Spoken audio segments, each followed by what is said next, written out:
Good morning, campers. Welcome to Radio Camp Half-Blood, a Percy Jackson read-along podcast. And I'm your host, Zach. And I'm B.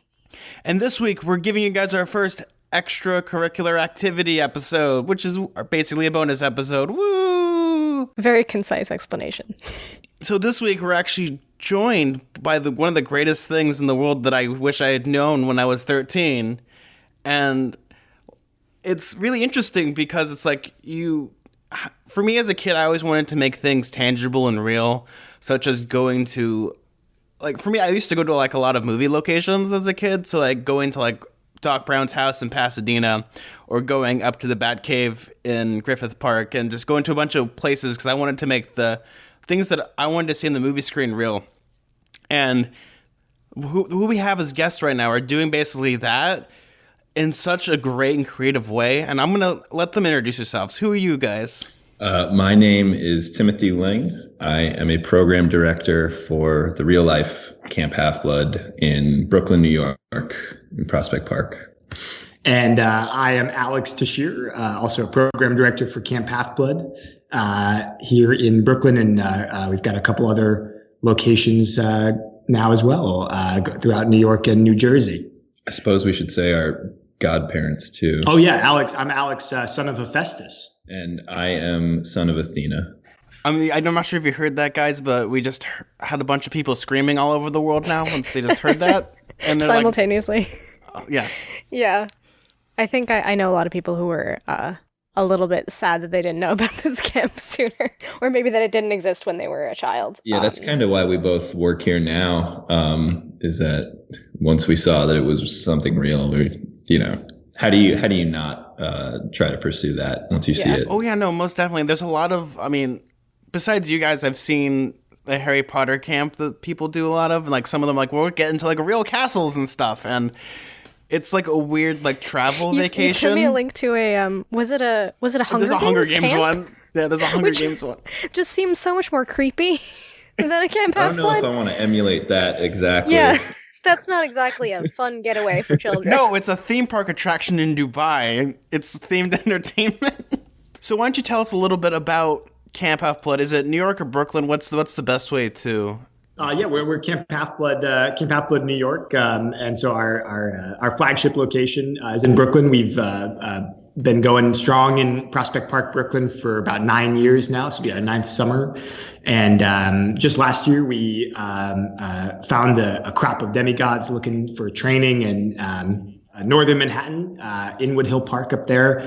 And then just this year, discovered another batch of would-be heroes out in New Jersey by the South Mountain Reservation, kind of South Orange Maplewood area. Mm-hmm. And so we are just trying to get out there and train these demigods right, and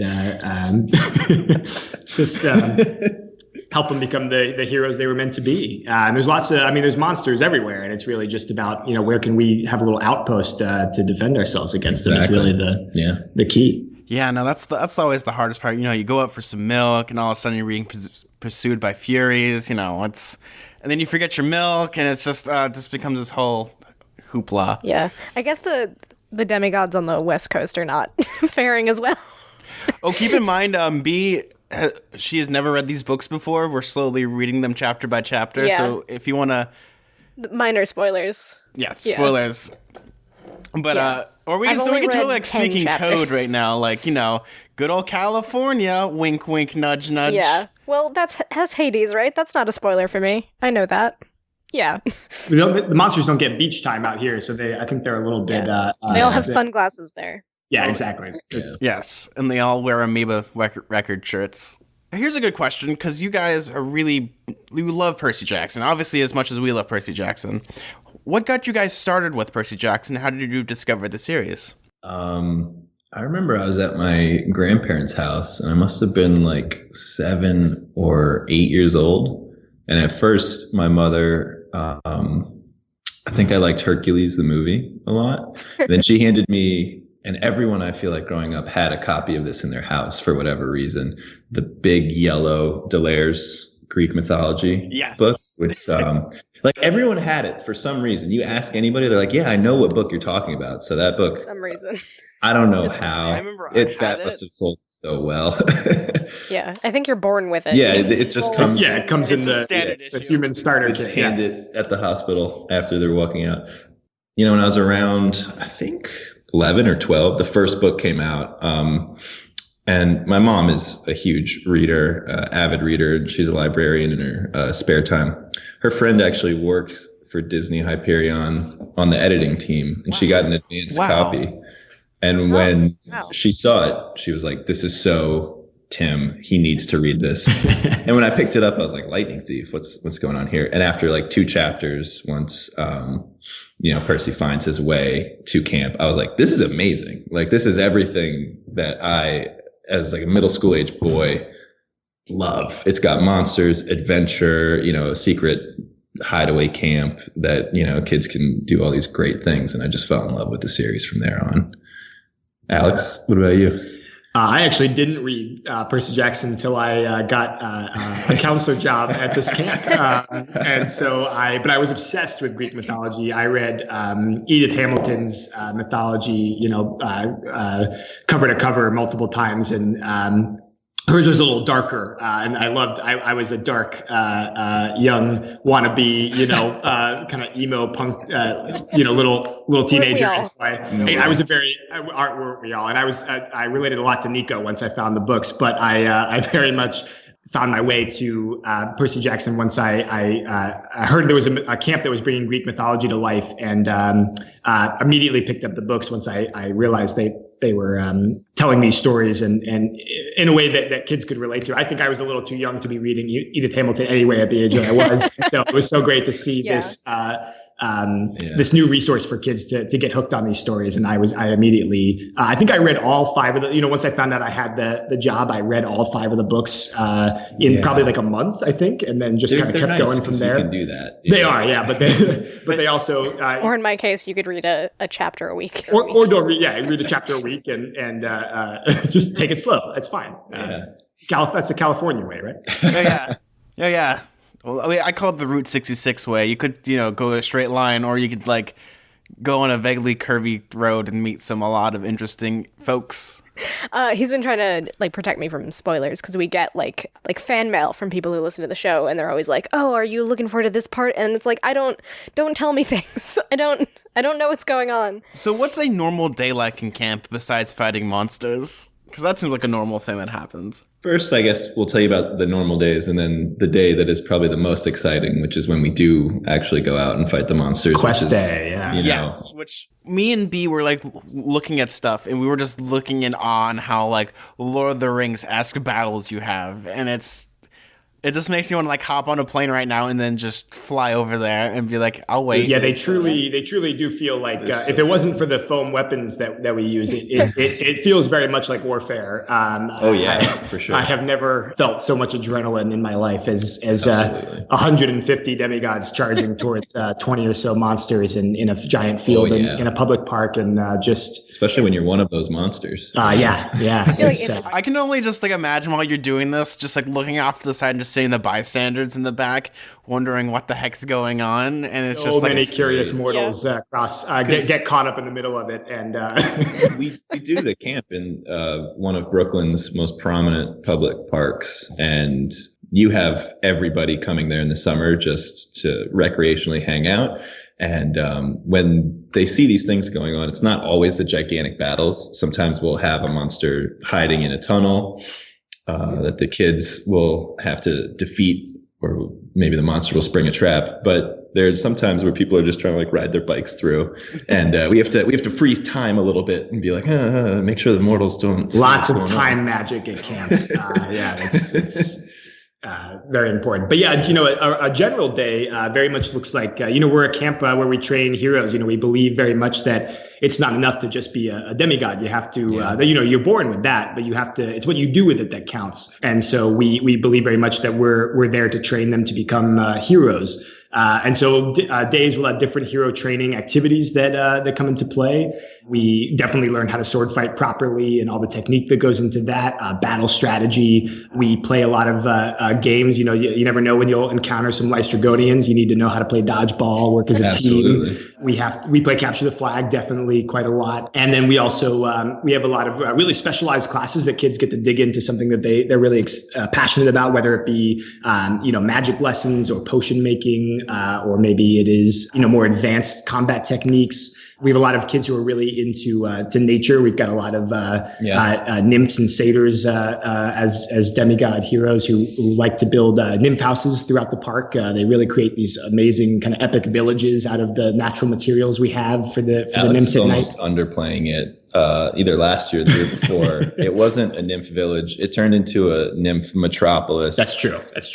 I think we have footage of it, but it spanned like 10, 15 square feet of basically just this entire city layout of these little nymph villages. Yeah, we definitely would already recommend some like 10-year-olds for urban planning jobs. I think. There you go. You're setting them up for success. That's exactly right. Yeah, and hopefully there's some urban planning jobs where the making it for nymphs will still apply to humans. But I hope so. I think they'll. And that's just one of the recreational activities that we have at camp, which we really encourage because, like Alex said, camp exists to help the young demigods become their own hero, their own best version of themselves.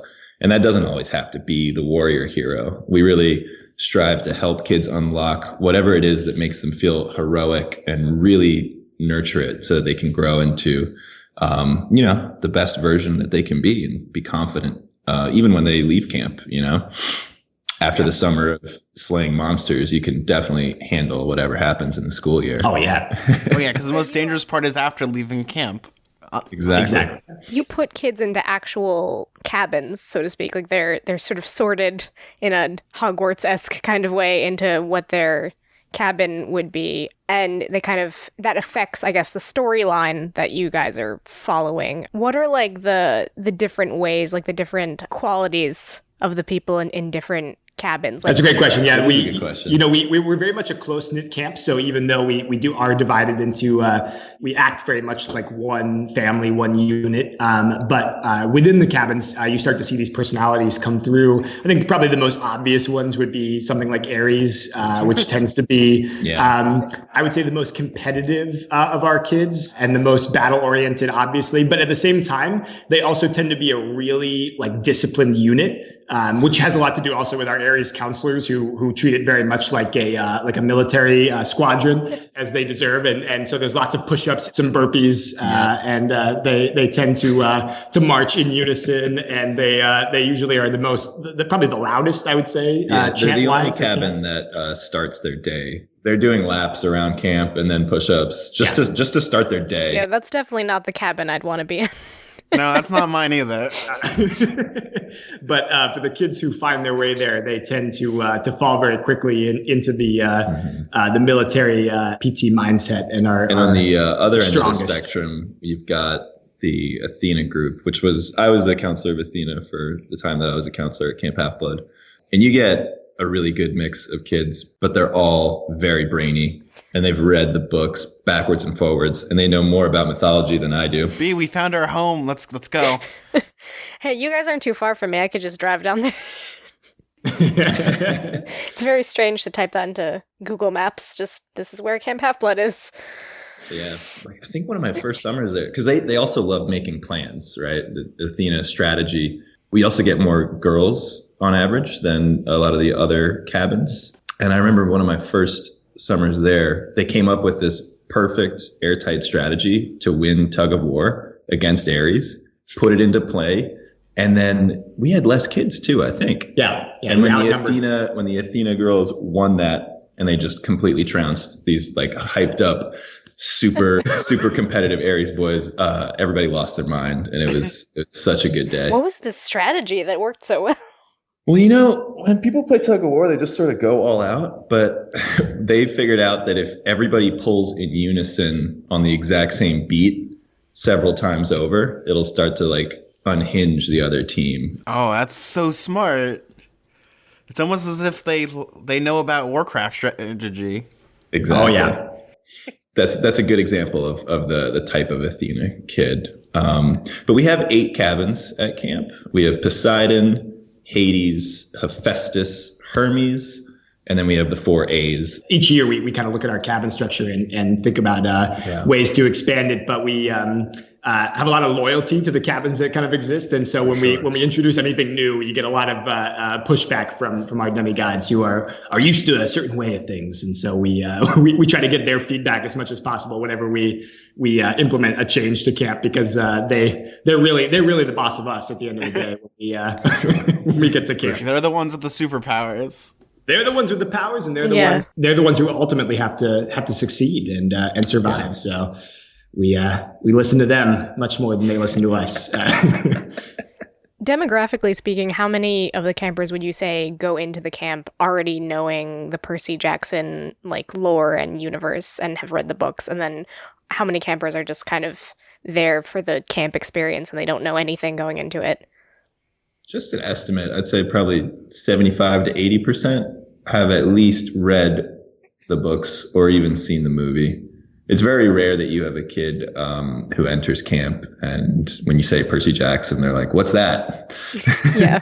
But we do have that 20% or so who get there, and maybe they're just really interested in the sword fighting. We get a lot of those kids who just don't get a chance to practice that, during the year, and this is a real chance for them to get their warrior spirit out going, even if they're not into the books. Especially when you're like a 4th grader and you come back to school and all your friends, like 3 of your friends are like, "Oh my God, Camp Half-Blood was crazy." You don't know what they're talking about, but it sounds like a lot of fun. Yeah, and fighting monsters, dodgeball, what? Yeah, and a lot of our kids bring their swords to school too, which can be tricky. Not so great. Yeah, I know they're foam, but exactly. Yeah, and they're pretty. We have a special descendant of Daedalus who designs and builds all of our swords. And he is he's an amazing artist and has these really great sword designs that have lasted for 9 years now, and you kind of recognize him as soon as you see him all around the city now, which is great. But yeah, we got a lot of kids also who will come in, and we very much believe in the kind of universal hero's journey. This idea that heroes from all different mythologies, stories, worlds, this idea Joseph Campbell had about the hero's journey. So we get kids who come in who love Star Wars and know nothing about Percy Jackson, and we can immediately help them kind of relate to what it means to be a hero and that journey that Luke goes on, or anyone else in the movies go on. It's funny, on the podcast we find ourselves referencing Star Wars a lot to because I like Star Wars. The story structure. Yeah, that's true too. Or Harry Potter. We reference Harry Potter a lot because it's a similar both of those kind are great of structure. examples of heroes' journeys. That's like the George perfect Lucas cycle. was like directly influenced by Joseph Campbell. His journey perfectly. The 3 movies. No, most definitely, especially like with Flash Gordon, and it's so amazing. Do you have like Darth Vader come out sometimes? With a bronze helmet? Yeah. You're right. Not yet. Although we're starting to do some cross universe. We've gotten a little wacky a few weeks, especially earlier when the quests were sort of written either in a short time frame, or we really just needed some fun ideas. So we've had kids decipher like Harry Potter spells, but written in ancient Greek. That's really cool. What are some of your guys' favorite camp memories? I was thinking about this when you sent the question, because there's so many, and I always try to think about like what are those epic moments that are like unforgettable at camp, because there's so many little things that you remember, but then there are also the epic moments that everyone remembers. And I think one of my favorites from recent times was, I think it was last summer actually, that we had a camper who has this really striking resemblance to Jack Black. Like it's actually like uncanny how much he looks like Jack Black. And so everyone started calling him Jack Black at camp, and it became his nickname, and he loved it. He doesn't even know who Jack Black. He didn't even know who Jack Black was, but he loved the attention. And so he was very into it. And he was also one of our most studious, like prophecy decoders and scouts, and he loved just trying to figure out what was going on, what the mystery was of the week. And on our Friday, which is usually when our big epic battle happens, he went out with a scouting team to look ahead and see if we could find any tracks or discover where the enemy was hiding out. And when he came back to camp and he told everybody, and we went out to the battle and we defeated the enemies. We came back to camp. I think one of our counselors lifted up, Aton was the camper's name, but everyone was calling him Jack Black. So they lifted Jack Black up on their shoulders, and everyone just started shouting. We have a camp drum that we beat when we, like a war drum that we use. Someone was playing the drum, and everyone was just shouting, Jack Black, Jack Black, Jack Black. And he was so happy. Oh my God. He was the real That's hero very of the funny. week. He helped us find the enemy hideout, and everyone kind of celebrated his success. Yeah. And That was so fun. it was, but also like chanting Jack Black is I like, can only imagine the people walking by being like, what is happening? Jack Black here? Is it? Because it's New York, so he could be. That even funnier would be if the real Jack Black overheard this weird cult of children. I know, like the gods would ordain that we would meet Jack Black that day. That would have been amazing. Yeah, I think it was last spring break. It was the first time we tried to do a spring break week where we basically take a miniature version of our summer camp program and we do it just for 1 week while the kids in public school have a week off. We did away with our normal cabins and we had sort of these minor god cabins, and I was landed the Aphrodite cabin. Who's not a minor god, Not a minor goddess, for our normal camp experience, yeah. And my kids were so embarrassed about it because, the goddess of love is such like a taboo for kids in elementary school. They're like, love, oh, that's icky. It's the god of cooties, or the goddess of cooties. Lots of Goddess of cooties. cooties. But eventually I started like getting them on board, hyping them up.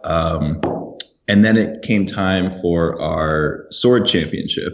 And every week we have Olympic Games, and definitely the most heated and competitive event is the sword championship. And to be the sword champion at camp is like an honor. The kids really, really, really, like, they train for it.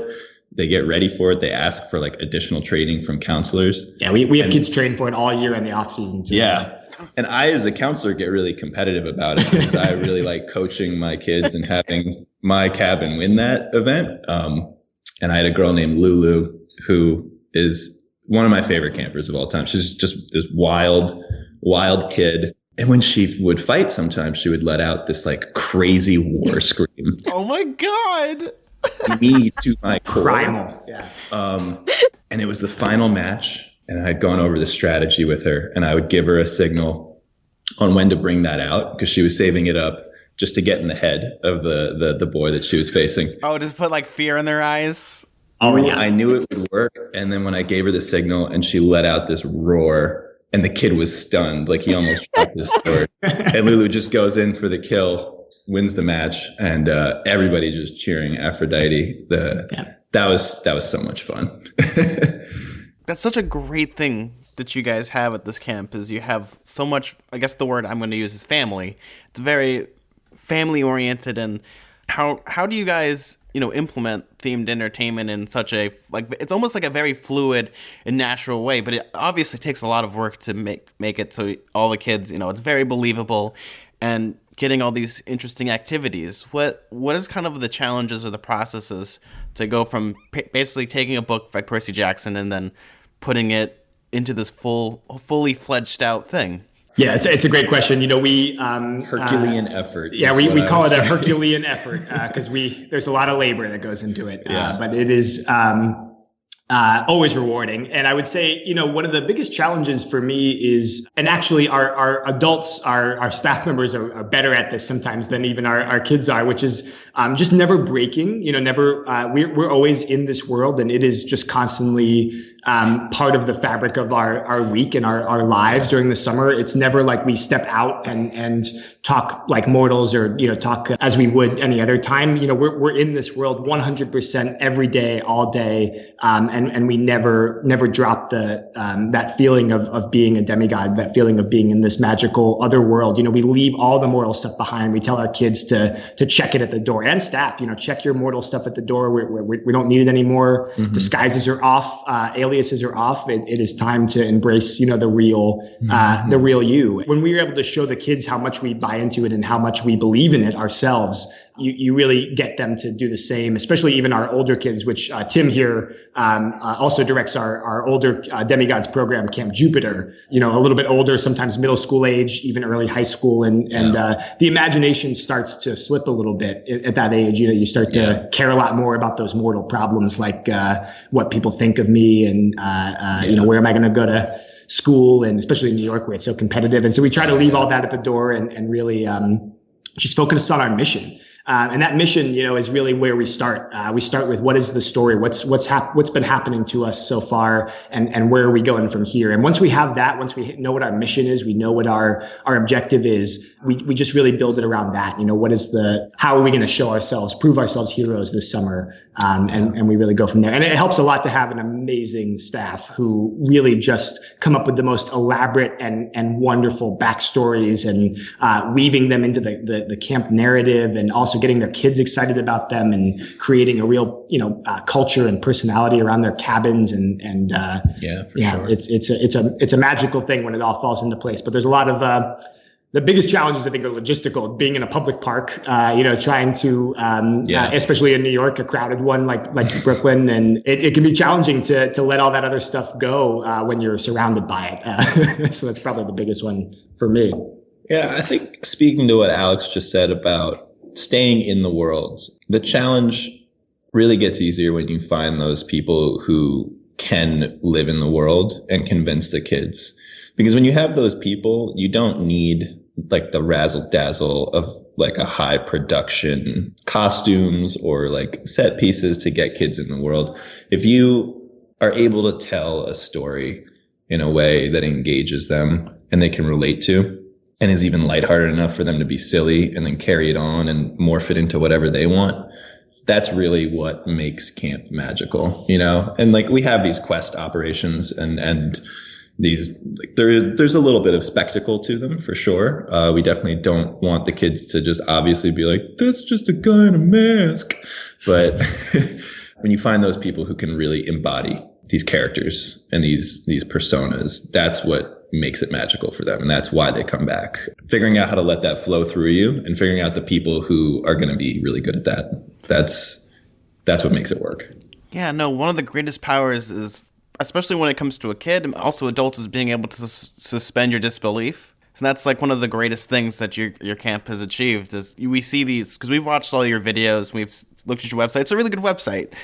And just seeing like these kids running, you have you literally build like almost like catapults, like chariots and all like this crazy amazing stuff. And it's actually, we're doubling down on that. So last year was Jupiter's first year in action, and I've had a whole 365 days to revamp the program. So definitely more catapults, bigger catapults, bigger, much bigger. I'm planning a 6-foot plus trebuchet for the kids to mess around with and launch water balloons at each other from God knows how far away. Yeah, and at Jupiter, they really focus also on, the engineering behind it too. And so kids are kind of getting a lot of these STEM-based skills that they, are trying to learn at school, but in this active, outdoor, story-based way that we really believe that education can go to some new heights when you bring in this element to it. Using crossbow that shoots pencils out of a ruler and some clothespins. And things like that to teach physics and the history of sort of like missile weapons in the ancient world. All of that combined into this fun little project that they can then, take home and mess around with in their backyard. Shoot pencils at their parents. Especially I would consider Percy Jackson as one of the best book series. It's infotainment where it's fun and entertaining, but also teaches kids a lot of stuff. How does that implement? Could you elaborate a little bit on taking Greek mythology, things that have been pre-established, and bringing it into this world, like the physical plane? What is that like? I think the myths themselves, they're told and retold for a reason, because they tell the human struggle through these grand spectacles. But at the core, they're really about Odysseus just trying to find your way home. facing adversity, staying explaining on the humanity, course, explaining and the world we live in. Yeah. And if you can, the way that Riordan does it so beautifully, but, in person when you're retelling them, if you can draw that thread between what can be gleaned from these ancient stories, these archetypical stories, you can really teach kids a lot about how to be the best that you can be and how to stay motivated and how to excel. And that's, ultimately what we want. Yeah. And I think that word infotainment is so interesting to us because, it really, there's always this debate, is it just entertaining or is it actually informational, and how much of a balance is there? And we've actually got an article on our website that talks about kind of Percy Jackson and that series as a gateway book to what the kind of writer was calling quote unquote real information about mythology, and kind of, talking about how Percy Jackson's really more of an entertainment part of that. But,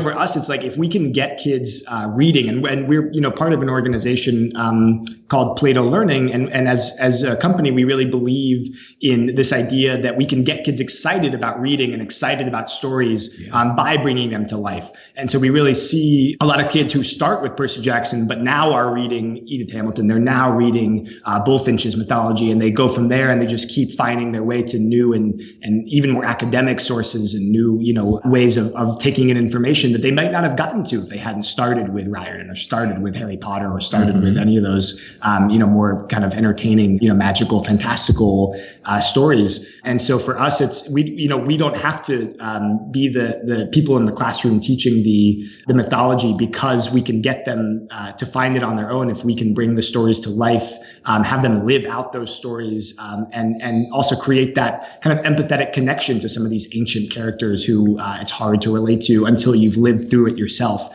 Recreating the 12 labors, with a spin or with a twist on it, a modern twist, making it a little bit more accessible to kids today. Once they've lived through that, it's easier to relate to Hercules' struggle through those, and we can really kind of help them empathize with these characters from thousands of years ago. And it's a big mission that we work on with our stories each year. I think a good example of that was it 209, our residency? 309, yeah. 309, where we came in, it was the first time we ever did this, came in for about an hour and a half to teach during the school day, a group of students who really were never exposed to a lot of this. When, like we said, 80% of our campers come in with knowledge about Percy Jackson. This is a group of students who knew nothing. And it was really like starting raw. And even though all of these stories of Olympus and all the demigods and the heroes, and even we branched out into other folklore, Native American folklore and mythology, the through line, you could see the lights going off in their head when we talked about the hero's journey and these characters and what they went through and how to correlate it to their lives. And you could really see it take on a life of its own, because we were there for a few weeks. And soon they could recite the stories back to us, and they, their view of heroes, I think, changed over those few weeks that we were there. And that was really exciting to see happen. Just seeing those lights go off, man, that's a great feeling. And I guess that's a good segue into the next question that we have. So Percy Jackson has a lot of themes conquering, learning challenges. How does Camp Half-Blood empower kids who have, those learning challenges such as ADHD and dyslexia? Very much believe in being an inclusive camp and an inclusive, you talked about us being very much like a family before. And I think the best way that we demonstrate that also and foster that is that, during the school year, kids are separated so much. They're separated by age, they're separated by learning level, reading level, they're separated by disability or by learning challenges that they deal with, or where they are on the spectrum. Everyone has their own section, and they don't get to mingle very much. It's very rare that they interact with each other during the school year. Our cabins are all just incredibly inclusive families, and so as is camp. So in a cabin, you might have kids all the way from 6.5 to 12.5 working together, playing together, learning together, as well as kids anywhere on the spectrum, kids with any kind of challenge or disability that they're coming in with all together, so that they can learn from each other. They can learn how to empathize empathize with someone very different from them. And we work very hard with parents and with counselors to make sure that everyone has an experience. Tim talked before about how we believe that every kid has a chance to be their own version of a hero. And we really do believe that also applies to kids like Percy who are coming, who are realizing also that these might not be disabilities. They might be advantages in the world we live in, as opposed to the school world, which treats them like very much like disabilities. And so we try to practice that by creating this inclusive environment that treats everyone like a hero, but a different hero, a different kind of hero, and that's okay. And it's actually good to learn from different kinds of heroes. We try to foster that family environment. Pretty much every week at camp, we've got a really diverse mixture of kids in each cabin that creates a really great learning experience for the kids in it, I think. Yeah, I don't think I could have said it better than you just did, Alex. And I think there really is something to that ADHD making you better at battle, because I've noticed that those kids who really are bouncing off the walls normally once they're out in the park and they've got a sword in their hand. It becomes so focused, but also they're able to see the full picture, able to really look at a battlefield and say, okay, I know exactly. There's definitely something to that. Yeah. And when they do that during the day and they get to engage that way with their bodies and, with their friends in that kinetic way, always after, they're definitely more focused for sure. And I think implementing that into their day is really beneficial for the kids who have that like vitality that they really need to express. Providing that at camp, I think, is really beneficial for them. Yeah, no, that's beautiful. And that's one of the great things about Rick Riordan's work, is how you have not disabilities, but like learning challenges or things that you might consider a disability, but really it's a superpower. Yeah. And I really liked what you guys said. I think it might have been in your intro episode or your first chapter episode about how Rick doesn't use coded language. He doesn't shy away from it. He doesn't pretend like it's not a thing. He just dives right in. Like, here's what we call it. Percy's got ADHD and he's got dyslexia, and this is what he's got, and here's how he's going to use it to his advantage. And I think he does the same, I think, with the Greek stories too, and this idea that, he's not going maybe so in depth to the point where it becomes inappropriate, but he at least, doesn't shy away from the tough stuff. And we try to do the same. We go right up to that line. We don't cross it, but we go right up to the line. And we really, we believe in that kind of openness and that honesty about, what we're coming in with and how we're gonna overcome our own challenges. It's really common in children's literature, especially, to like have a character that's coded to be disabled in some way. There's a lot of characters that's like, oh, well, maybe this character is autistic, or maybe this character has learning disability, but oftentimes it's not said explicitly. And I really do think that's a meaningful aspect of the Percy Jackson books, that they really do say, you are represented in this book and you can be a hero like Percy Jackson. Yeah, for sure. Now, has Rick Riordan ever come to the camp, or does he know about Camp Half-Blood Brooklyn, or has he ever written an activity? He actually just last summer retweeted a picture of one of our Aries boys, Rocco, rocking full. I think he was in war paint. Oh, he had war paint. It was our battle day, and he knew it was our battle day. Rocco did, and so he had war paint on. He had his military tactical vest that he brought from home. He had 6 swords and weapons with him, and he's walking down the street, from the subway to get to camp. Yeah. And his mom took a picture of him and said, it's Friday battle day at Camp Half-Blood, and so there's this amazing contrast of this kid who looks like he's ready to go straight into the trenches, and then the backdrop of Park Slope, which is this very residential brownstone townhouse, that. Oh my God. Yeah, and so Rick retweeted that and said I wouldn't want to mess with this kid. And so we've had a few of those moments, and we also actually got to visit Camp Half-Blood Austin 2 years ago. And we went over there a couple summers ago, and I got to experience their awesome program that they have going on down there too. Wonderful. Really awesome stuff that they're doing. Shouts out to Topher. Shouts out to Topher for sure. They were so hospitable. Yeah, really, really awesome. We got to see their whole opening ceremony. And got to actually Skype with Rick during that too. And so we had a little kind of the two Camp Half-Bloods coming together, getting to Skype with Rick, and it was a lot of fun. The way you describe everything, it's just, this must be the world's greatest job to have. You wake up every morning and I get to fight monsters all day. I get to hang out with kids that are demigods, and it's we do. We're really fortunate. the job, definitely comes with its own different sort of monsters to deal with, particularly in the off season when you're really bogged down with the paperwork and the bureaucratic side of what it takes to run summer camp in a public park and the logistical challenges. But, whenever I get a little stressed that I've got like emails and website things to update, I just, we have enough stuff around the office that I can just like look at the trident on our wall and say like, you know what? I really have no reason to complain. I've got friends working at insurance companies and at banks, and not to knock insurance companies, not to knock them, and they've got casual Fridays and all that stuff. But for us, casual Fridays is actually dress up like a weird, pull something out of our storage costume closet and wear it to work. Fridays is actually what it becomes. So it's a lot of fun. A couple of years ago, we did a holiday video that we made. So we were kind of in the midst of like the cold season, like trying to remember what the summer felt like, and we ended up doing a holiday video with a bunch of our monsters came on to say, hey, it's Christmas, like it's the holidays. We're gonna have a peaceful moment, and we're gonna help you guys with your holiday video. So we had the Minotaur came on and had a Santa hat on, and Cyclops, and so Stimphalian bird. We keep ourselves in that mindset as much as possible year round, because it helps us for sure make those summers as fun as possible. And then when it is the summer season and you get to be outside all day, it's just a delight. Very lucky. We're very lucky. It's exhausting and dirty, but it's the most fun you'll ever have, for sure. What is it like on the last day of camp before everyone has to go back to the mortal world? Do you guys do like a ceremony, or could you maybe talk us through that a little bit?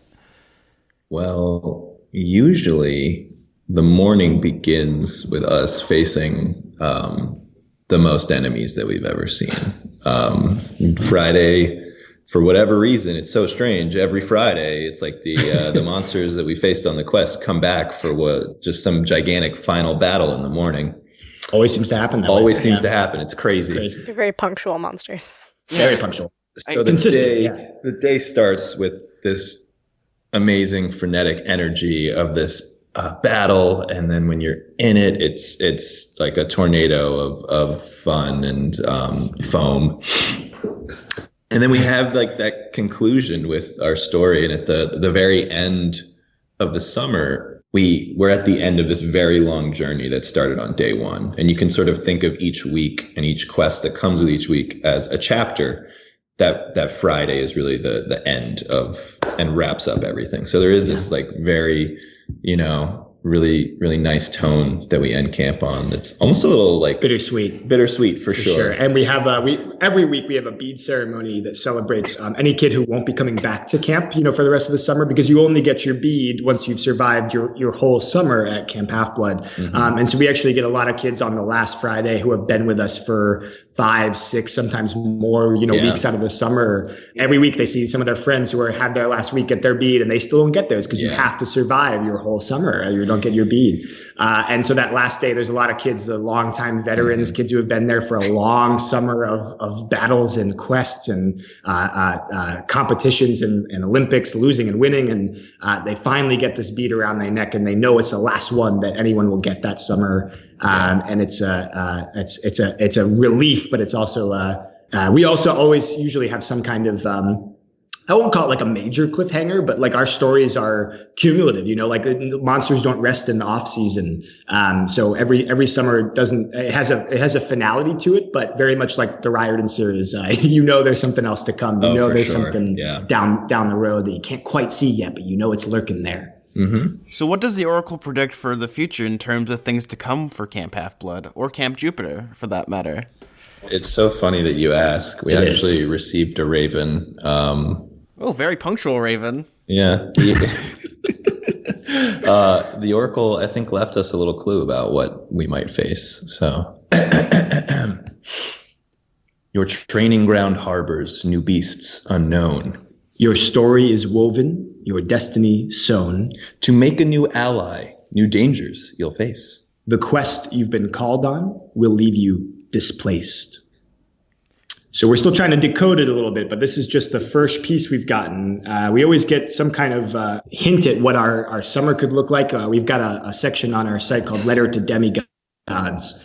And it's always some updates on any prophecies we get in the off season, anything that we think we need their help decoding or just picking out the clues from for the summer. And so usually more and more ravens and more expeditions to the oracle's spot when we try to get as many clues as we can. But she never makes it easy for us. No, she doesn't. Yeah, she doesn't. Do you have any other closing statements, anything you want people to know about, or such as your website or when the season actually starts and, the little boring stuff that people need to know before going on this great adventure? Yeah, the little shout out, plug the website. Little plug. But we should also talk about Double Daring. Yeah, so definitely. So we our website is just Camp Half-Blood, BKLYN.com. You can find a lot of info there about all of our locations, even Camp Jupiter. You can find it all on that site. Camp Jupiter and Half-Blood start this summer, June 18th. In Brooklyn, and July 9th up in Inwood in Manhattan, and go through August 24th. And we hope to see a lot of young heroes there who are looking for some training, looking for some adventure this summer.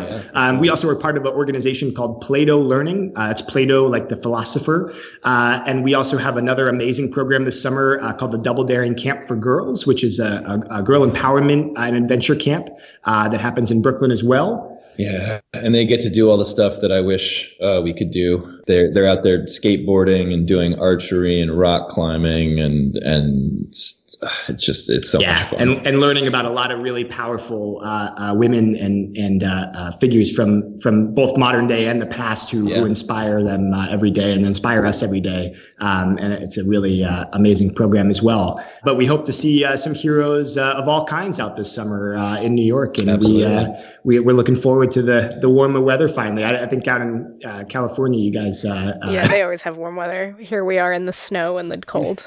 Yeah, we always have warm weather and a lot of monsters for some weird reason. Also close to the Oakland area for some weird reason. But I don't even live remotely near there. Well, and thank you guys so much for having us on. Oh, no, it's a pleasure. Great. If you guys ever want to come on again, or if any of your kids for some reason want to come on our show and talk about a chapter, we'd love that. Drag one over here. Say something nice. Yeah, we definitely have some kids who would demigods who would love the attention for sure. The opportunity. Opportunity.